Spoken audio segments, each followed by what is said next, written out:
इस कार्यक्रम के पुण्यार्जक हैं गुरु भक्त परिवार श्री वीरेंद्र कुमार जैन, पुत्र आनंद कुमार जैन, निर्मल कुमार जैन, पौत्र वेदांत जैन, 4/142 बालूगंज, आगरा, उत्तर प्रदेश। पिताजी श्री ताराचंद जी चौवटिया, माताजी श्रीमती दमयंती बेन चौवटिया, श्री पारस श्रीमती सोना चौवटिया, पुत्र एवं पुत्रवधू श्री आदित्य पिनाज चौवटिया, पुत्री दामाद जी श्रीमती कृत्या, आकाश जी कोचेटा, भाई एवं भाभी श्री जिग्नेश श्रीमती श्वेता, भतीजा एवं भतीजी श्री सिद्धांत श्रीमती सुहानी, मंडार निवासी Bangalore. Firm sharp ply India private limited.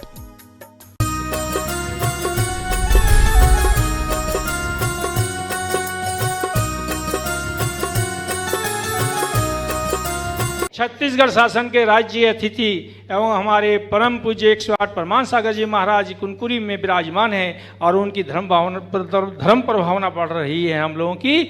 मुनिश्री के एक सोच गुणायतन की ओर, जो सम्मेद शिखर से जहाँ से हमारे 20 तीर्थंकर भगवान मोक्ष पर गए थे, उसकी तलहटी पर एक गुणायतन का निर्माण हो रहा है।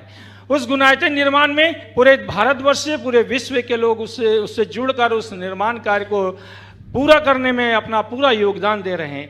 आज भी कुछ हमारे गुणायतन परिवार में लोग जुड़े हैं, जिनमें सर्वन दान दिए हैं श्रीमती विजया धन्य कुमार बेंगलोर। एक बार तालियों के गणराज से उनका सम्मान करते हैं।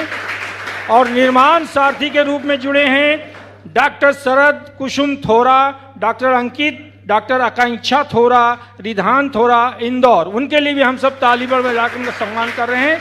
और निर्माण निधि से ही हमारे कुनकुरी के कमल कुमार गंगवाल जी परिवार भी जुड़ा है, उनको भी हम तालियों के सम्मान से सम्मान कर रहे हैं। और कमल जी से अनुरोध करता हूँ आए और मुनिश्री के चरणों में आगे बढ़ो करें। हम सबों के शंका समाधान के माध्यम से पूरे प्रतिदिन शंका समाधान दूर हो रही है। पूरे विश्व के लोग अपनी शंकाएं दूर कर रहे हैं। मुनिश्री के चरणों में हम सब त्रिवार नमोस्तु करते हैं कि मुनिश्री आज की शंका का अनुमति दें। नमोस्तु भगवान, नमोस्तु भगवान, नमोस्तु मुनिराज। अब हम सब मुनिश्री के श्री चरणों में नमोस्तु करने के पश्चात आज के शंका समाधान का पहला प्रश्न लेके आ रही हैं सपना काला कुनकुरी। तैयार रहेंगी उषा पाटनी। गुरुवर के चरणों में मेरा त्रय बार नमोस्तु नमोस्तु नमोस्तु। छुलक महाराज जी के चरणों में इच्छामी, वंदना भैया जी। गुरुवर, मनुष्य की सोच भी कितनी विचित्र है। प्रार्थना करते वक्त तो वह सोचता है कि भगवान सब सुन रहे हैं, निंदा करते वक्त वह ये क्यों भूल जाते। तो गुरुवर, मेरा यह प्रश्न है कि हम अपने मन को कैसे संभालें। बहुत अच्छा सवाल है। प्रार्थना करते वक्त लगता है भगवान सब सुन रहे हैं और निंदा करते वक्त सब भूल जाता है। यही मनुष्य के जीवन का दोहरापन है। वो भगवान को मानता है लेकिन अपने हिसाब से मानता है।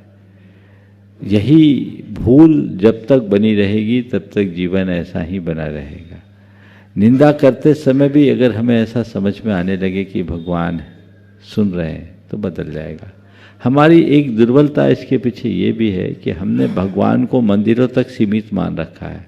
हम यही सोचते हैं कि हमने भगवान को मंदिर में बिठा रखा है, मंदिर ही भगवान का घर है, तो जो बोलना है भगवान को सुनाओ और मंदिर से बाहर आने के बाद भगवान को भूल जाओ, क्योंकि भगवान तो मंदिर में बंद है।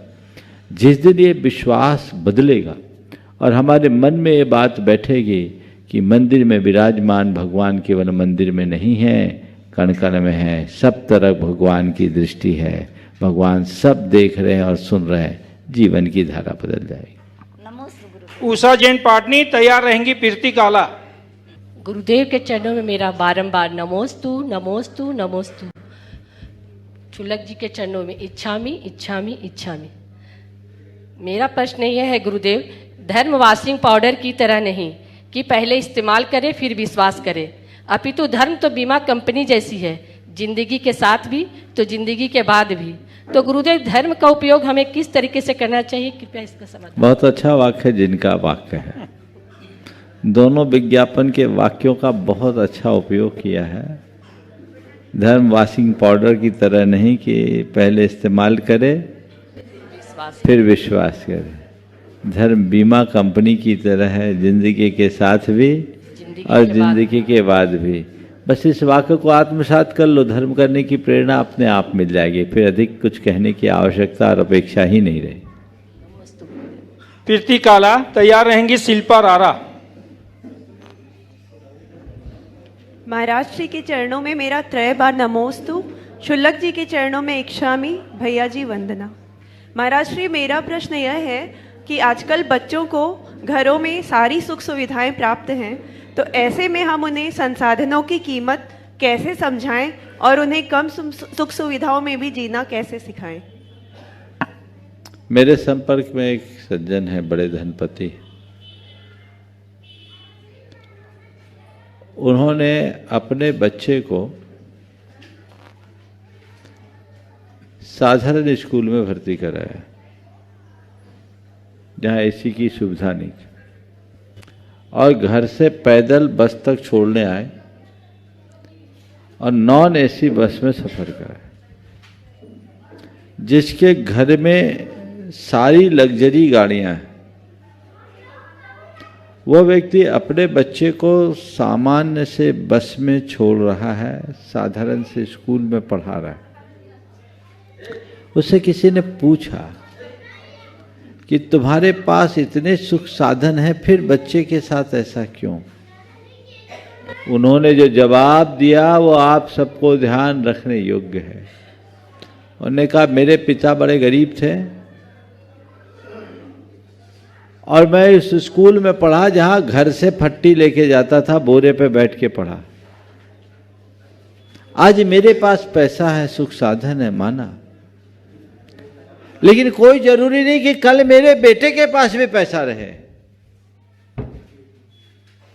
मैं चाहता हूं कि कहीं कोई परिस्थिति बिगड़े और मेरे बेटे के पास पैसा ना हो तो मेरा बेटा खस्ता हाल ना हो, वो कष्टों को सहने की सामर्थ्य अपने अंदर रख सके। इसलिए मैं अभी से उसे इस तरीके से तैयार कर रहा हूं।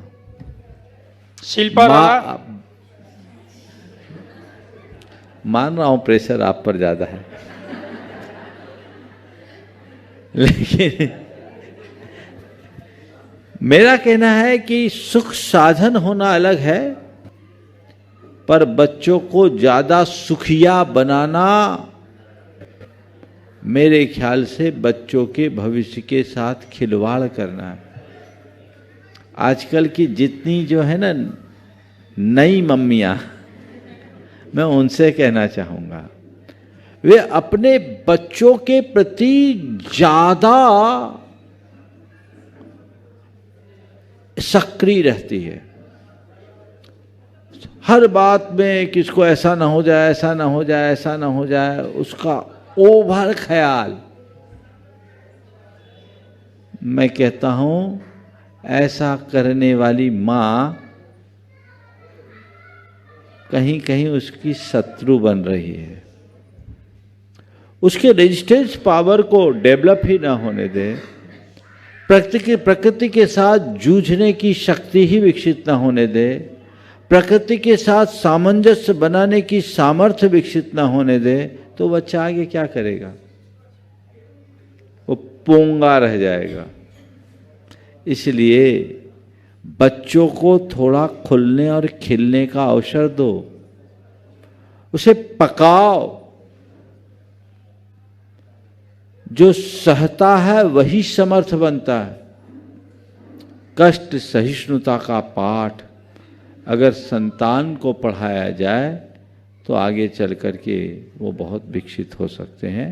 तो सुख साधन होना अलग बात है, और बच्चों के लिए एकदम हाथ खुला छोड़ देना अच्छी बात नहीं है। उससे उनकी आदतें भी बिगड़ सकती है और शारीरिक मानसिक स्थितियां भी बिगड़ती। नमोस्तु। शिल्पा रारा, तैयार रहेंगी मीना बड़जात्या, वैशाली नगर, भिलाई। गुरुदेव के चरणों में त्रय बार नमोस्तु नमोस्तु नमोस्तु। इच्छामी छुल्लक जी, वंदना भैया जी। गुरुदेव, संतुलित तरीके से बोलना और मौन रहना दोनों बहुत ज़रूरी है, क्योंकि कीमत दोनों की चुकानी पड़ती है, बोलने की भी और मौन रहने की भी। गुरुदेव, हम कैसे निर्धारित करें कि कब बोलना है और कब मौन रहना है? देखो, कब बोले और कब मौन रहे जहां बवाल होने की बात हो मौन हो जाओ। क्या बोल रहा हूं? जहां बोलने से बवाल हो वहां मौन हो जाओ, और जहां मुंह खोलने से बवाल शांत हो जाए बोल दो। ठीक है ना? नमोस्तु गुरु। बीना बड़ियात्या जी, वैशाली नगर भिलाई। तैयार रहेंगी अनीता पाटनी कुनकुरी।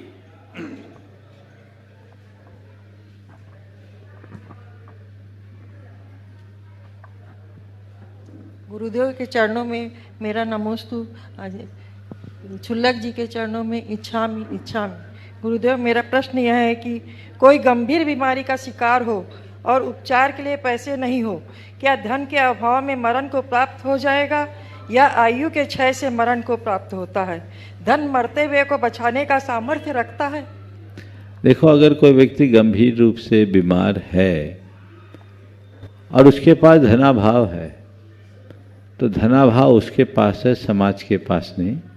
आज के टेक्नोलॉजी के युग में हमें ऐसे व्यक्ति को की जानकारी उसके प्रतिष्ठा को बचाते हुए आमजनों को देना चाहिए, और समाज को ऐसे लोगों के लिए तन मन सहन से सहयोग देना चाहिए, और देते भी हैं।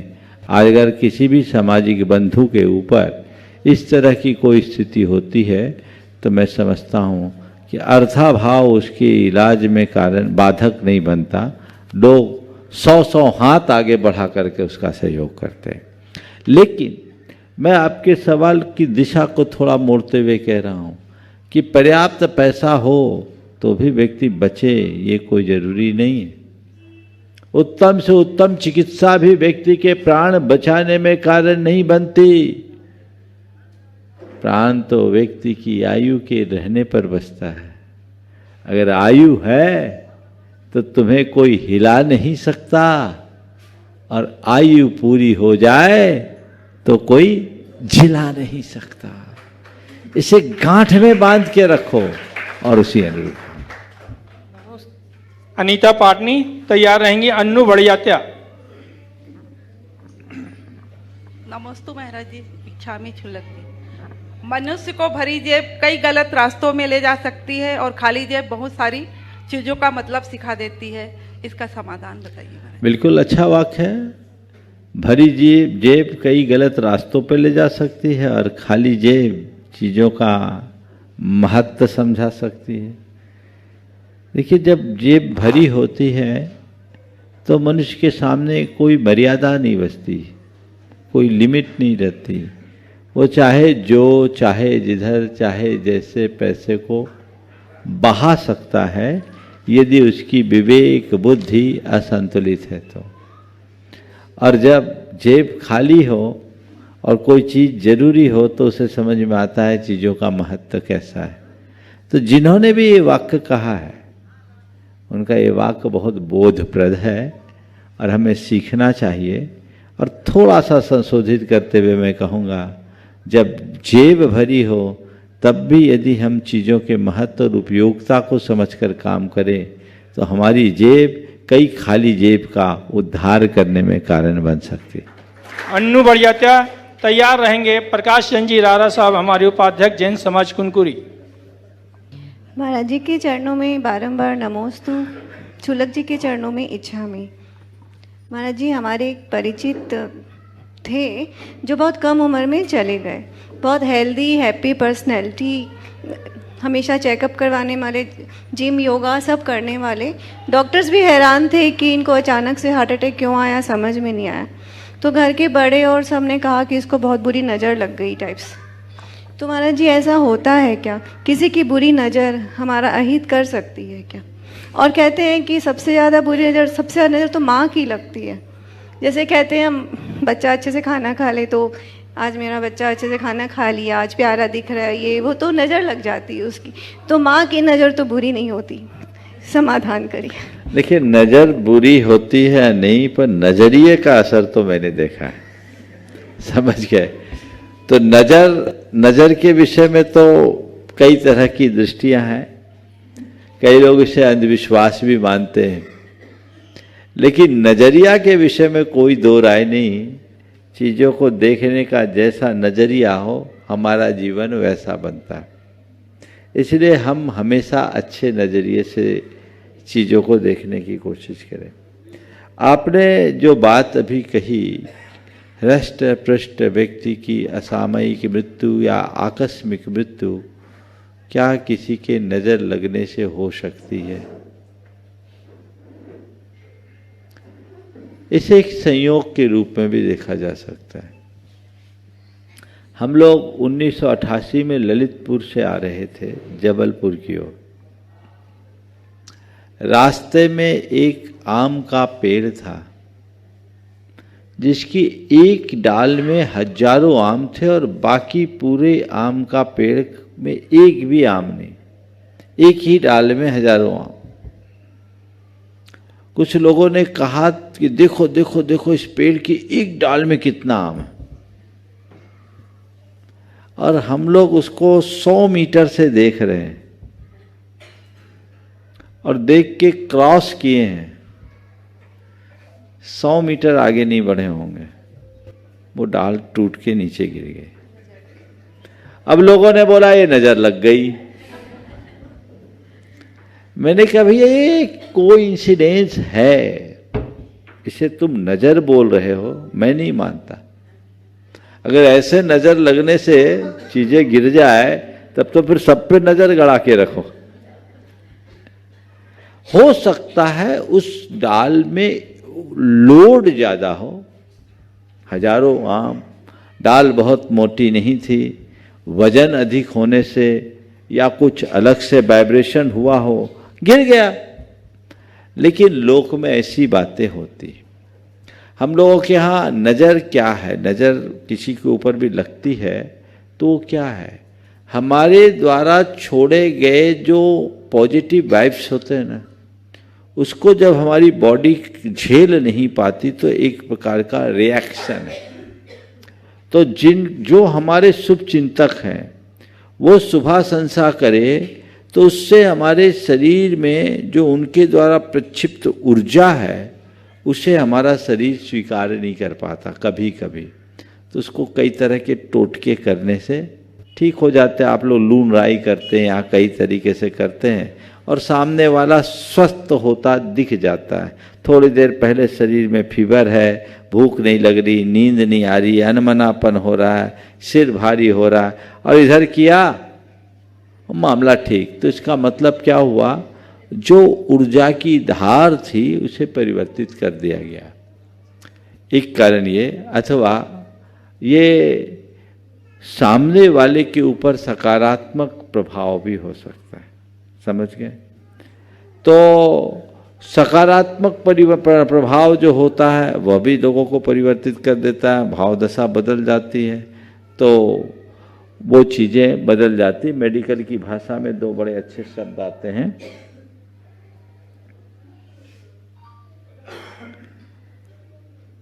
कौन सा अच्छा भूल रहा हूँ, बहुत अच्छा है, मैं अक्सर प्रयोग करता हूँ, प्लेसिबो और नोसिबो इफेक्ट। तो ये प्लेसिबो इफेक्ट भी होता है कि किसी को किसी ने कह दिया तो वो दिमाग में बात बैठ गई, तो ये प्लेसिबो इफेक्ट, ये टेक्निकल टर्म है। तो ऐसे प्लेसिबो इफेक्ट का असर भी हो सकता है। लेकिन अगर काम चल जाता है तो इसमें हानि क्या है, इसे स्वीकार लेना चाहिए। लेकिन किसी की नज़र लगने से कोई व्यक्ति मर जाए ऐसा हमने कभी नहीं सुना। थोड़ा बहुत एबनॉर्मल होने की बातें देखने में आती है, और हमारे यहाँ परंपरागत तरीके से नज़र उतारने की व्यवस्थाएं होती है, तो ये एक परंपरा है, इसे मानने में कोई दोष नहीं। प्रकाश चंद जी राणा साहब तैयार रहेंगी। संजना पहाड़िया, भिलाई, वैशाली नगर। महाराज श्री के चरणों में मैं और मेरे परिवार की ओर से त्रिबार नमोस्तु नमोस्तु नमोस्तु। क्षुल्लक जी को इच्छामि इच्छामि इच्छामि।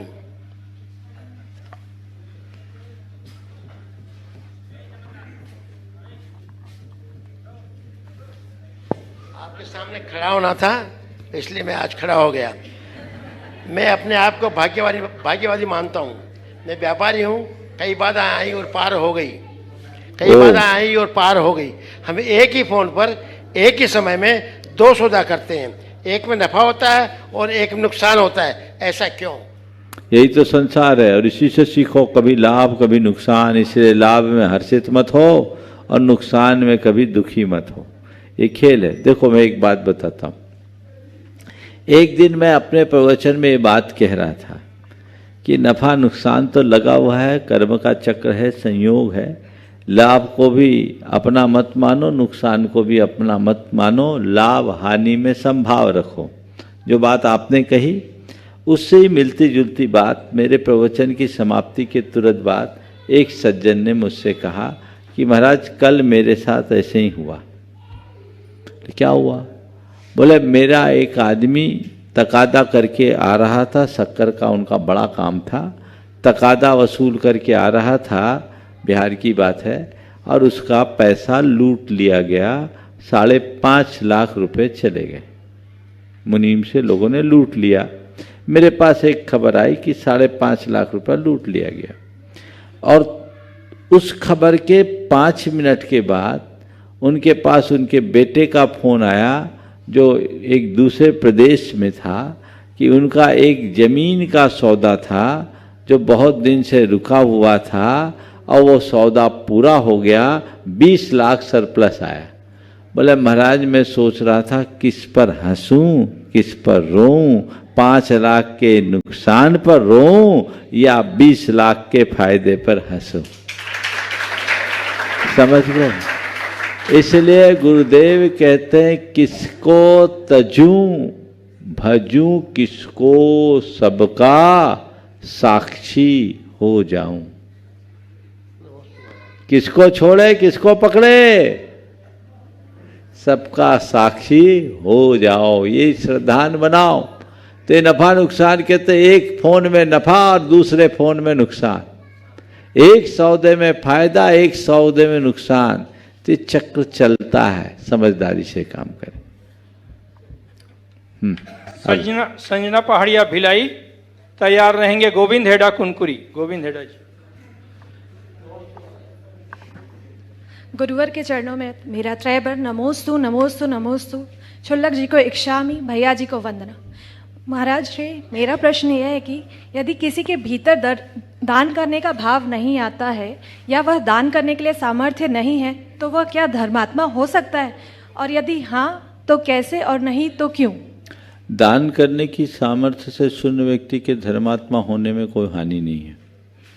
धर्मात्मा तो कोई भी हो सकता है, लेकिन जिसके हृदय में दान का भाव नहीं है उसके धर्मी होने में प्रश्न जरूर लगता है। क्योंकि दान से गृहस्थ का जीवन सार्थक होता है। ग्रही दानेन शोभते। दान भले न कर पाओ पर देने का भाव जरूर रखो। सामर्थ्यहीन व्यक्ति भी यदि दान की भावना रखता है तो उसका कल्याण होता है। यदि तुम समर्थ हो तो दान दो, और समर्थ न हो, सामर्थ्य की कमी हो तो दान की अनुमोदना करो। जो दूसरा दान दे रहा उसकी अनुमोदना करो, भावना भाव। न देना न अनुमोदना करना अपितु दूसरों की आलोचना करना तो कहाँ धर्मी के लक्षण हो। तो तुम नहीं दे पा रहे हो ये कोई बुरी नहीं है, भावना भाव, कल देने लायक हो जाओगे। लेकिन कोई दूसरा दे और तुम हर्षित हो जाओ तो हो सकता है वो देने वाला जितना पुण्य कमा रहा है उससे ज्यादा पुण्य तुम्हारे आ। समझ लो। इसलिए देने का भाव होना चाहिए। और कदाचित सामर्थ्य विहीन होने के कारण दान नहीं दे सको, योगदान तो दे सकते हो। दान से बड़ा योगदान है। ये भी एक बहुत बड़ा कंट्रीब्यूशन है। दान देने वाले बहुत मिलेंगे, योगदान देने वाले बहुत कम मिलेंगे। पैसा देना सरल है, जीवन खपाना बहुत कठिन है। तो जो तुम्हारे पास है वो अर्पित करो। धन नहीं है तो क्या हुआ, तन और मन तो है, इसे समर्पित कर दो, समय दो। नमोस्तु महाराज। गोविंद हेडा कुनकुरी तैयार रहेंगे। पूजा रारा। मुनिवर के चरणों में नमोस्तु नमोस्तु नमोस्तु। क्षुल्लक जी के चरणों में इच्छामि इच्छामि इच्छामि। मुनिवर जी, कल सुबह के सत्र में आपने कहा था कि विचारों के अनुसार संसार बदलता है। कुछ चीलम और घड़े का उदाहरण देते हुए बताया। तो मुनिवर जी लौकिक जगत में या व्यवसायिक जगत में पुरुषार्थ की प्रचंडता से सफलता मिलती है, और व्यवहारिक जगत में कुछ लोग ऐसे हैं मुनि जी की उनकी अनुकूलता हासिल करने के लिए अनुनय विनय करना पड़ता है या उनके तारीफों के पुल बांधना पड़ता है, जिसको कि मस्का पालिश भी बोलते हैं, तब उनकी अनुकूलता प्राप्त होती है। और कुछ ऐसे भी सज्जन लोग हैं, देवीय गुणों से संपन्न लोग हैं, जो कि अहेतु की कृपा भी करते हैं। मैं कई लोगों की अहेतु की कृपा से लाभान्वित हुआ हूँ। उनमें से कुछ लोग यहाँ भी बैठे हुए हैं, लेकिन नाम लेने से उनको संकोच होगा, इसलिए नाम नहीं ले रहा हूँ। तो मेरा निवेदन यह है कि जैसे कुछ लोग अहेतु की कृपा करते हैं, वैसे ईश्वर भी अहेतु की कृपा कर सकते हैं कि जैसे संसारी लोगों को थोड़ा तारीफ करनी पड़ती है, उनका अनुनय विनय करना पड़ता है, वैसे ईश्वर का नाम जाप करें, पाठ करें, अनुष्ठान करें, तभी ईश्वर प्रसन्न होगा। कि स्वतः स्फूर्त ईश्वर प्रसन्न नहीं होगा यदि हम अच्छा सात्विक और सच्चा चरित्र लेकर चल रहे हैं, किसी का अहित नहीं कर रहे हैं, और मान लीजिए नाम जप और अनुष्ठान नहीं भी कर रहे हैं, तो ईश्वर प्रसन्न नहीं होगा क्या? देखिए, अगर इस सवाल को जैन दर्शन के संदर्भ में आप पूछते हो तो मैं कहूँगा जैन दर्शन ने ईश्वर को परम कृतकृत और वीतरागी रूप में स्वीकार किया है। और जैन दर्शन कहता है कि हमारा ईश्वर न पूजा से प्रसन्न होता है और न निंदा से खिन्न। उसकी कृपा सब पर समान रूप से बरसती है। वह केवल एक निमित्त है, न वो कुछ देते हैं और न कुछ लेते हैं। हाँ, हम फिर भी भगवान की पूजा भक्ति करते हैं तो हमारे भाव विशुद्ध होते हैं, और हमारी भाव की विशुद्धि से चित्त में जो प्रसाद उत्पन्न होता है वह पुण्य बनकर हमारे बिगड़े काम को बनाने में सहकारी बन जाता है। हम कह देते हैं कि ये भगवान की कृपा से हुआ, ये भगवान के प्रति भक्ति के भाव से हृदय से निकलने वाले उद्गार हैं, पर भगवान कहते हैं इसमें मेरी कृपा कुछ नहीं, ये तेरे भावों का चमत्कार है, तेरी भाव विशुद्धि हुई, उससे एक काम हो गया। तो जैन दर्शन इसे इसी रूप में देखता है। एक बार एक प्रोफेसर, दर्शन शास्त्र की प्रोफेसर थी, उन्होंने आपके ही जैसा सवाल दूसरे संदर्भ में पूछा। उन्होंने कहा, महाराज जी मुझे जैनियों की सब बातें अच्छी लगती है, पर एक बात समझ में नहीं आती, आप लोग ईश्वर को मानते हैं पर ईश्वर का कर्तृत्व क्यों नहीं मानते? देखिए न, हम पर ईश्वर ने कितनी बड़ी कृपा की। मेरे पति की दोनों किडनियां खराब हो गई थी, ईश्वर ने ठीक कर दी। मैंने कहा, बहन जी यदि ये बात है तो मुझे आपके ईश्वर पर संशय है। क्या? मैंने कहा, अगर किडनियां ठीक ही करनी थी तो खराब क्यों की? किडनियां ठीक ही करनी थी तो खराब क्यों की? तो उन्होंने कहा, फिर महाराज जी आप लोग ईश्वर की उपासना क्यों करते, पूजा क्यों करते? मैंने कहा, आप दर्पण देखते हो? बोले हाँ देखती हूँ। क्यों देखते हो?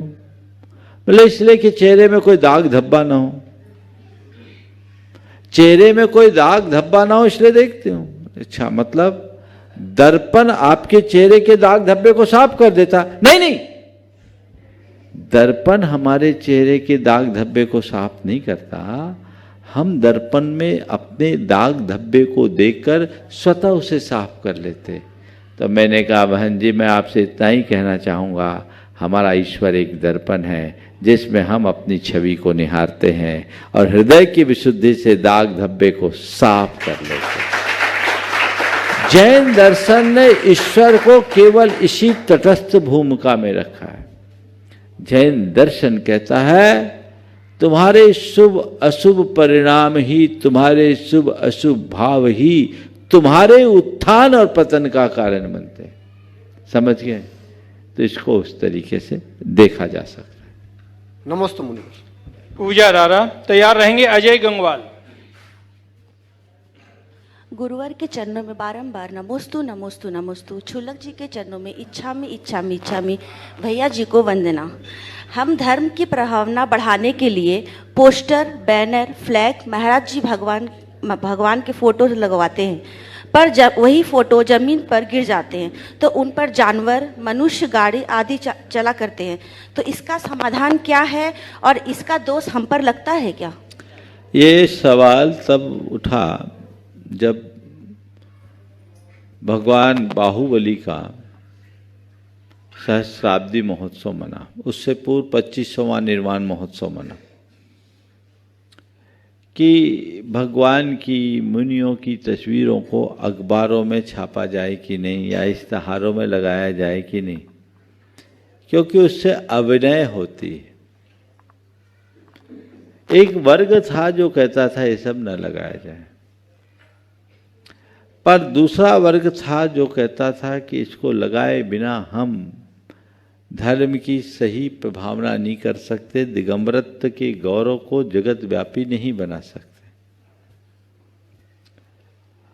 तो इन दोनों बातों को ध्यान में रखते हुए सबने एक ही बात तय किया कि ये प्रकाशित होना चाहिए। हमारे लिए वो पूज्य प्रतीक है, हम उसे संभाल कर रखें। सामने वालों के लिए कागज़ का टुकड़ा है, वो कागज़ के टुकड़े में जो कुछ कर सके वो करे। तो हम अगर उसे लगाते हैं, बनाते हैं तो कोई बुराई नहीं, पर इसमें अगर थोड़ी सावधानी रखी जाए तो उत्तम है। इस तरह के फ्लैक्स वगैरह लगाएं, प्रयोजन तक लगे, बाद में उसे उतरवा के सहेज करके रख लें। और आजकल तो रिसाइकलिंग क्या सिस्टम है, अगर उनको रिसाइकलिंग में डाल दिया जाए तो और अच्छा है। अन्यथा जहाँ तहाँ पढ़ने से बचाए, और यदि कोई पढ़ रहा है तो हम उसे सहेजने की कोशिश करें। इसके अलावा और कोई रास्ता नहीं दिखता। नमोस्तु महाराज। अजय जैन तैयार रहेंगी। डॉक्टर सनम जैन बिलासपुर। मुनिवर के चरणों में त्रिवार नमोस्तु नमोस्तु नमोस्तु। शुल्क जी के चरणों में इच्छामि इच्छामि इच्छामि। हे गुरुवर, आज के आधुनिक युग में जितने भी खतरे आए हैं उसमें एक बड़ा खतरा शिक्षा को आधुनिकता से जोड़ देना है, क्योंकि आज आभासी जीवन ही लोगों के लिए वास्तविक बन गया है।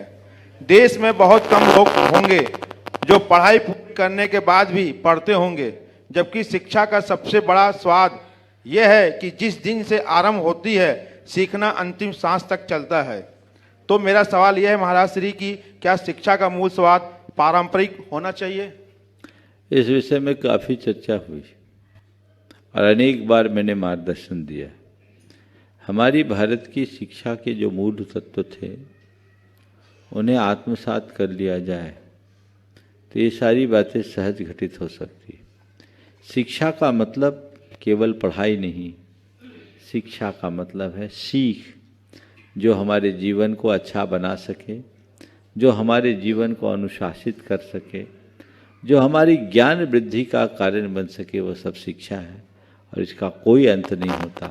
पुराने ज़माने में ऐसी ही शिक्षा दी जाती थी। अंत समय तक व्यक्ति को एक विद्यार्थी की भांति जीना चाहिए, और अगर हम उस पारंपरिक व्यवस्था को स्वीकार करते हैं तो निश्चित भारत अपने प्राचीन गौरव को बहुत अच्छे से प्राप्त कर सकेगा। नमस्ते महाराज। डॉक्टर सनम जैन तैयार रहेगी। बीना काशलीवाल कुनकुरी। नमोस्तु महाराज जी। महाराज जी, आपको देखा सुना और सुनने को मन करता है, मन भरता ही नहीं। महाराज जी, क्या इसे ही लोभ कहते हैं? अगर यह लोभ है तो हमें बचना चाहिए क्या इससे?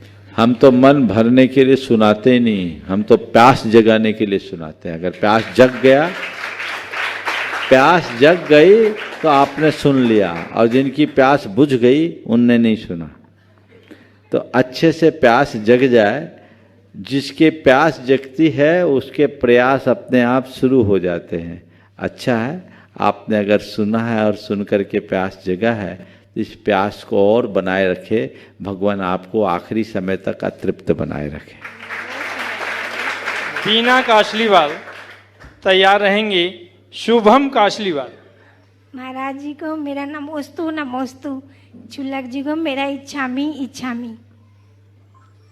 महाराज जी मेरा प्रश्न है, कई लोग मंदिर जल्दी नहीं जा पाते हैं, कारण उनके घर में बच्चों का टिफिन बनाना, बड़े बुजुर्गों को नाश्ता देना, अपनी दवाई लेना, फिर वह कुछ खाकर मंदिर जाते हैं, देव दर्शन पूजा करते हैं। अब महाराज जी आप बताइए, खाकर जाना सही है कि नहीं? क्या भगवान उनकी प्रार्थना पूजा को सुनकर स्वीकार करेंगे कि नहीं? क्या वो जो नहीं खाकर जाते हैं उतना पुण्य मिलेगा कि नहीं? देखिए, मैं एक फार्मूला बताता हूं। मंदिर जाकर के प्रार्थना करने में पुण्य मिलता है और बिना प्रमाद के जाना चाहिए। अपनी दिनचर्या की शुरुआत प्रभु स्मरण से करनी चाहिए। लेकिन यदि किन्हीं को अनुकूलता नहीं है और जिनकी और दूसरी जिम्मेदारियां हैं, वो उठकर भगवान का नाम तो घर में ले सकते हैं। और अपना मत बोलिए, सबका बोलिए। और एक फार्मूला बता रहा हूं, बच्चों का टिफिन भी भगवान का नाम लेते हुए तैयार करो।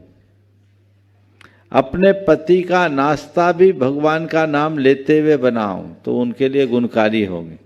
तुम्हारी पूजा शुरू हो गई, समझ गए?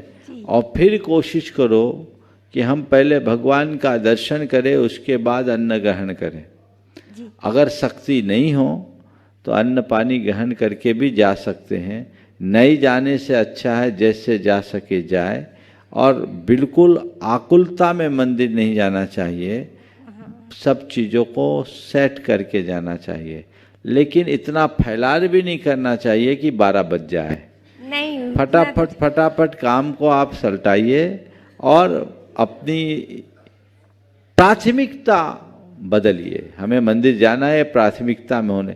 सब काम निपटाएंगे तब मंदिर जाएंगे। कई लोग 12-1 बजे के बाद मंदिर आते हैं, और कई तो ऐसे जो शाम को ही आते हैं, सुबह आते ही नहीं। ठीक है, आते हैं, ये सराहनीय है, लेकिन ऐसा लगता है उनके जीवन में मंदिर या भगवान सबसे आखिरी में है। जो सबसे आखिरी में है उसे सबसे पहले ले आइए, जीवन बदल जाएगा। शुभम काशलीवाल तैयार रहेंगे। रवि पाटनी। पाप तो नहीं लगेगा ना? नहीं, पाप नहीं लगेगा, भगवान सब माफ कर देते हैं। पुण्य तो मिलेगा। शुभम पाटनी तैयार रहेंगे। रवि पाटनी। ये शुभम काशलीवाल। गुरुदेव के चरणों में बारंबार नमोस्तु, चुलक जी के चरणों में इच्छामी, भैया जी को वंदना। महाराज जी, जो मैं प्रश्न पूछने जा रही हूँ वो मेरे दीदी जीजा जी जयपुर से अंकित नेहा गोधा ने किया है कि शाकाहार में रक्त को मांसाहार माना गया है। फिर जब हम बीमार होते हैं और हमको किसी दूसरे का रक्त लेना पड़ता है तो वह हम अपने मुख के द्वारा नहीं, शरीर से लेते हैं। तो क्या वह मांसाहार में नहीं आता है? बिल्कुल नहीं आता। हम उसका भक्षण नहीं करते। अगर किसी के शरीर में रक्त का प्रवाह कराया जाए तो क्या है, जैसे हमारे शरीर की एक नलिका से दूसरे नली में ब्लड का फ्लो हो रहा है, वैसे ही फ्लो हो रहा है। पहले उसके ग्रुप को मिलाया जाता है, सब चीज़ें टेस्ट की जाती, तब ना ब्लड चढ़ाया जाता है। तो उसमें एक भी ब्लड सेल्स डेड नहीं होते, उनका ना भक्षण होता है ना उनका ह्रास होता है। इसलिए अगर किसी को रक्त लेना पड़ रहा है तो ये कहना कि वो खून पी रहा है असंगत है। हमें ऐसा नहीं कहना चाहिए। वो जीवन रक्षक है, उससे उसके प्राण बच रहे हैं और किसी के प्राणों का हनन नहीं। यहाँ की रक्त के कणों में भी कोई क्षति नहीं। तो इसे इस तरह से कहना धर्म की सही समझ को नहीं दर्शाता। रवि पाटनी तैयार रहेंगे। मोक्ष जैन सिंगापुर। पहुंचा, बोलो। नमोस्तु भगवान। भगवान, पूजन का कपड़ा से आहार देना चाहिए कि नहीं? मैं बहुत पूजन जगह के पूजन के वस्त्र से बहुत जगह ध्यान दिए हैं कि पूजन का वस्त्र धोती दुपट्टा पहनते हैं, फिर उसी से आहार दे देते हैं और फिर उसी से कर भी लेंगे। कर भी लेते हैं। सबके अलग अलग होना चाहिए। हाँ।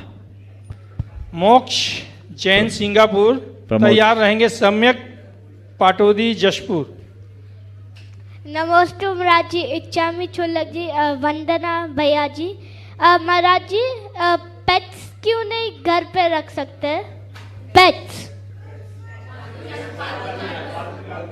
पेट्स देखो, हमारे शास्त्रों में पालन करने योग्य कुछ प्राणियों का उल्लेख किया। गाय, बैल, हाथी, घोड़ा, है ना, बकरी, इसको पालतू पशु की श्रेणी में रखा गया है।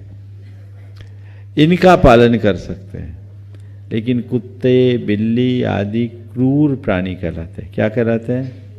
क्रूर प्राणी। इनके पालन से नरकायु का बंद हो सकता है, इससे कुगति का कारण बताया। समझ गए? तुम उनको पालोगे, कितने भी अच्छे से संभालोगे, वो किसी भी प्राणी की हत्या कर सकते हैं। समझ गए? तो उसका पाप उसे लगेगा जिसने उसे पाला है। इसलिए पेट्स को नहीं पालो, अपने घर में मनुष्यों को पालो। समझ गए? घर के सदस्यों को पालो, इंसान से पहले प्यार करो। ये भारत की संस्कृति के अनुकूल नहीं है। समझ गए? इसलिए हमें किसी की नकल नहीं करना चाहिए। हम बच्चों से प्यार करें, आपस में प्यार करें, उनका ख्याल करें। समझ गए? सम्यक पाटोदी। तैयार रहेंगे आलोक रारा। नमोस्तु महाराज जी, नमोस्तु महाराज जी, नमोस्तु महाराज जी। मेरा प्रश्न ये है कि भाभियों डायपर पहना के मंदिर ले जाती हैं बच्चों को, तो उसमें पाप पर लगेगा क्या? बहुत कितना अच्छा। पाप लगेगा? बच्चों को डायपर पहनाकर मंदिर लाना उचित नहीं है।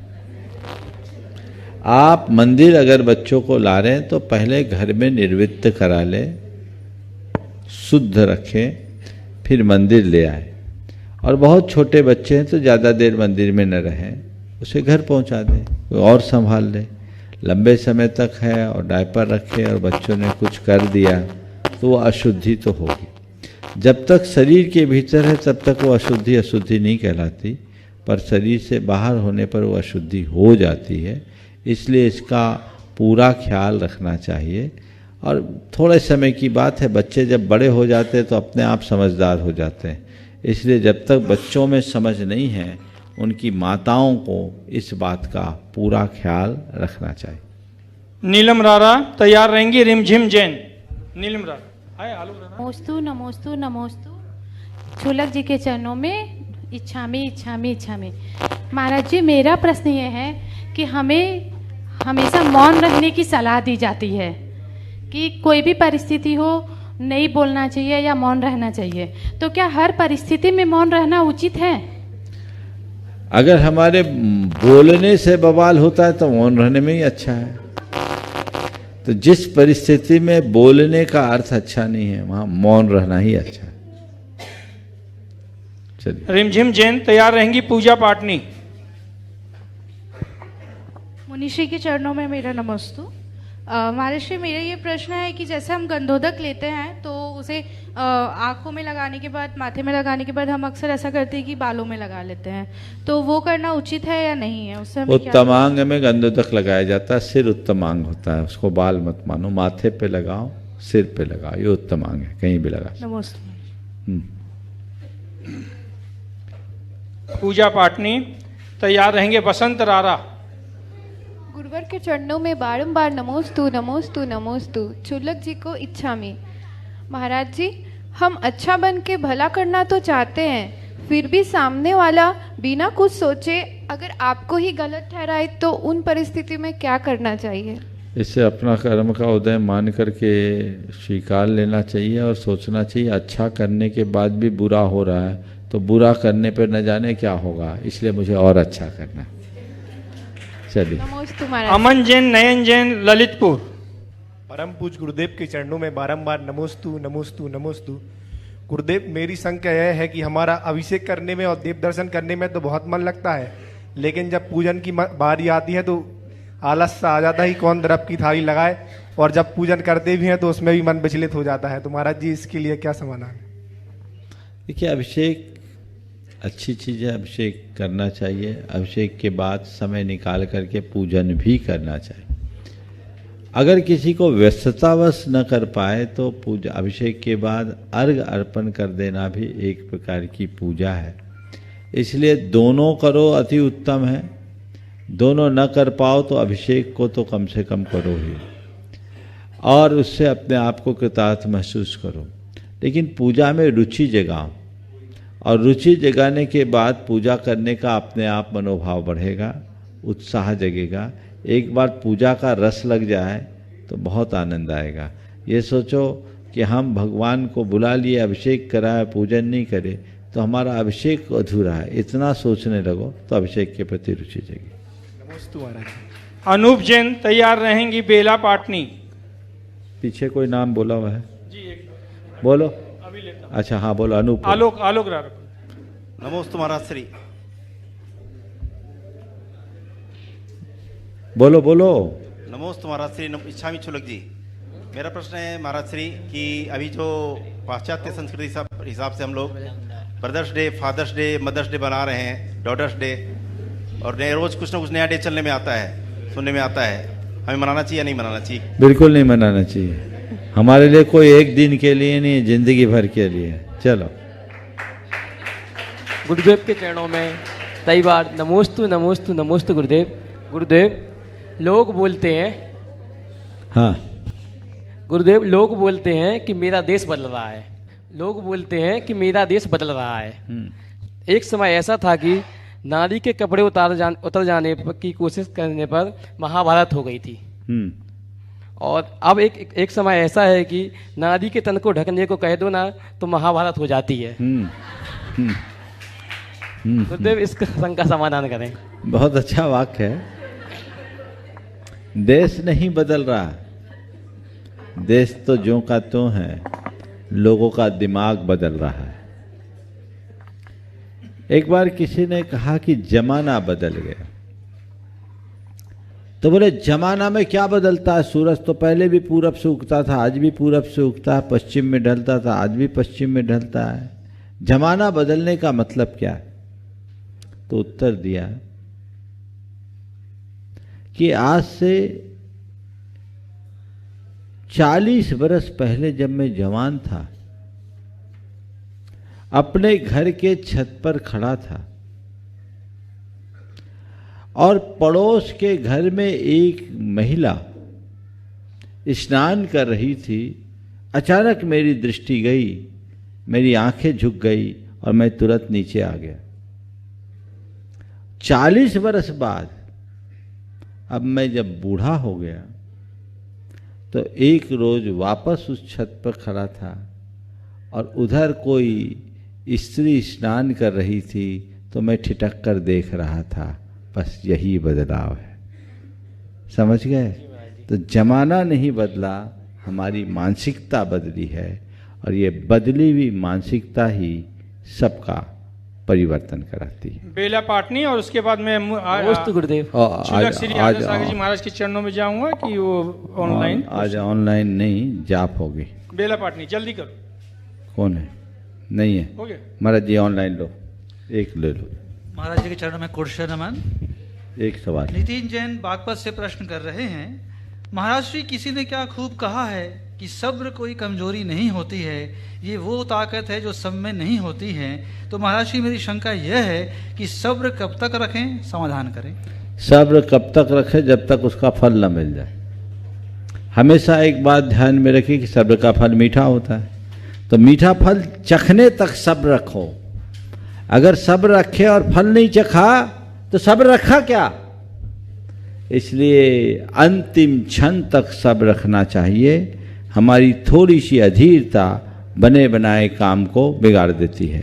परम पूज्य गुरुदेव का स्वास्थ्य अभी अस्थिर है और हम उन्हें शीघ्र स्वास्थ्य लाभ हो इस भाव से जाप करेंगे। आप सब दोहराएंगे।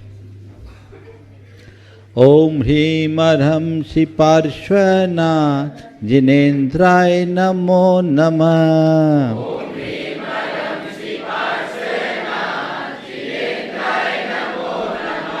ओम ह्रीं अर्हं श्री पार्श्वनाथ जिनेन्द्राय नमो नमः। ओम ह्रीं अर्हं श्री पार्श्वनाथ जिनेन्द्राय नमो नमः। ओम ह्रीं अर्हं श्री पार्श्वनाथ जिनेन्द्राय नमो नमः।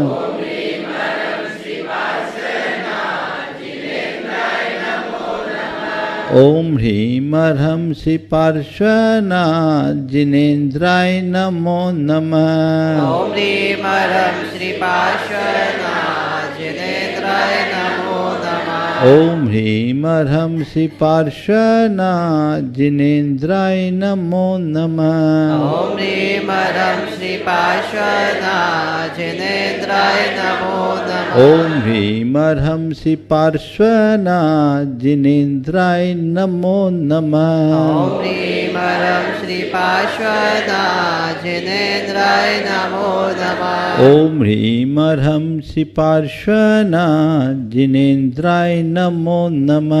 ओम ह्रीं अर्हं श्री पार्श्वनाथ जिनेन्द्राय नमो नमः। ओम ह्रीं अर्हं श्री पार्श्वनाथ जिनेन्द्राय नमो नमः। ओम ह्रीं अर्हं श्री पार्श्वनाथ जिनेन्द्राय नमो नमः। ओम ह्रीं अर्हं श्री पार्श्वनाथ जिनेन्द्राय नमो नमः। ओम ह्रीं अर्हं श्री पार्श्वनाथ जिनेन्द्राय नमो नमः। ओम ह्रीं अर्हं श्री पार्श्वनाथ जिनेन्द्राय नमो नमः। ओम ह्रीं अर्हं श्री पार्श्वनाथ जिनेन्द्राय नमो नमः। ओम ह्रीं अर्हं श्री पार्श्वनाथ जिनेन्द्राय नमो नमः। ओम ह्रीं अर्हं श्री पार्श्वनाथ जिनेन्द्राय नमो नमः। ओम ह्रीं अर्हं श्री पार्श्वनाथ जिनेन्द्राय नमो नमः।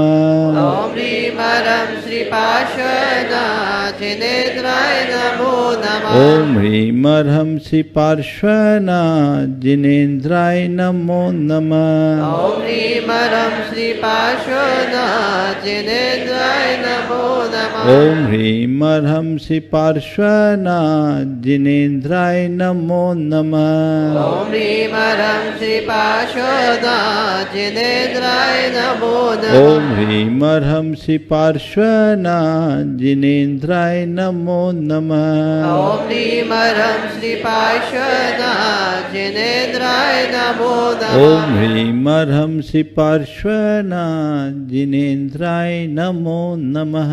ओम ह्रीं अर्हं श्री पार्श्वनाथ जिनेन्द्राय नमो नमः। ओम ह्रीं अर्हं श्री पार्श्वनाथ जिनेन्द्राय नमो नमः। ओम ह्रीं अर्हं श्री पार्श्वनाथ जिनेन्द्राय नमो नमः। ओम ह्रीं अर्हं श्री पार्श्वनाथ जिनेन्द्राय नमो नमः। ओम ह्रीं अर्हं श्री पार्श्वनाथ जिनेन्द्राय नमो नमः। ओम ह्रीं अर्हं श्री पार्श्वनाथ जिनेन्द्राय नमो नमः।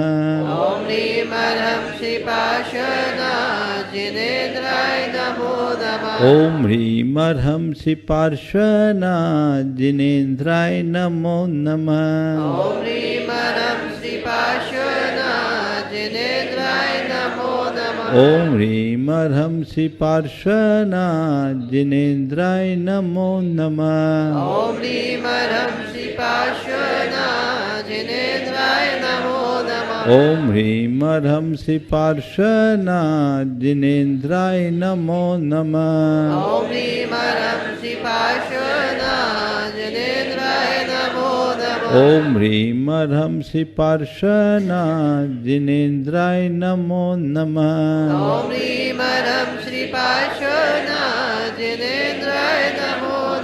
ओम ह्रीं अर्हं श्री पार्श्वनाथ जिनेन्द्राय नमो नमः। ओम ह्रीं अर्हं श्री पार्श्वनाथ जिनेन्द्राय नमो नमः। ओम ह्रीं अर्हं श्री पार्श्वनाथ जिनेन्द्राय नमो नमः। ओम ह्रीं अर्हं श्री पार्श्वनाथ जिनेन्द्राय नमो नमः। ओम ह्रीं अर्हं श्री पार्श्वनाथ जिनेन्द्राय नमो नमः। ओम ह्रीं अर्हं श्री पार्श्वनाथ ओम ह्रीं ह्रम श्री पार्श्वनाथ जिनेन्द्राय नमो नमः।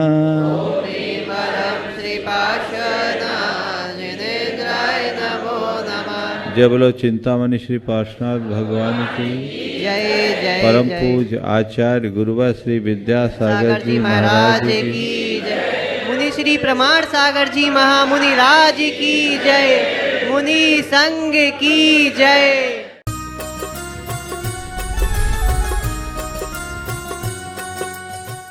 इस कार्यक्रम के पुण्यार्जक थे गुरु भक्त परिवार श्री वीरेंद्र कुमार जैन, पुत्र आनंद कुमार जैन, निर्मल कुमार जैन, पौत्र वेदांत जैन, 4/142 बालूगंज आगरा उत्तर प्रदेश। पिताजी श्री ताराचंद जी चौवटिया, माताजी श्रीमती दमयंती बेन चौवटिया, श्री पारस श्रीमती सोना चौवटिया, पुत्र एवं पुत्रवधू श्री आदित्य पिनाजी चौवटिया, पुत्री दामाद जी श्रीमती कृत्या, आकाश जी कोचेटा, भाई एवं भाभी श्री जिग्नेश श्रीमती श्वेता, भतीजा एवं भतीजी श्री सिद्धांत श्रीमती सुहानी, मंडार निवासी Bangalore. Firm sharp ply India private limited.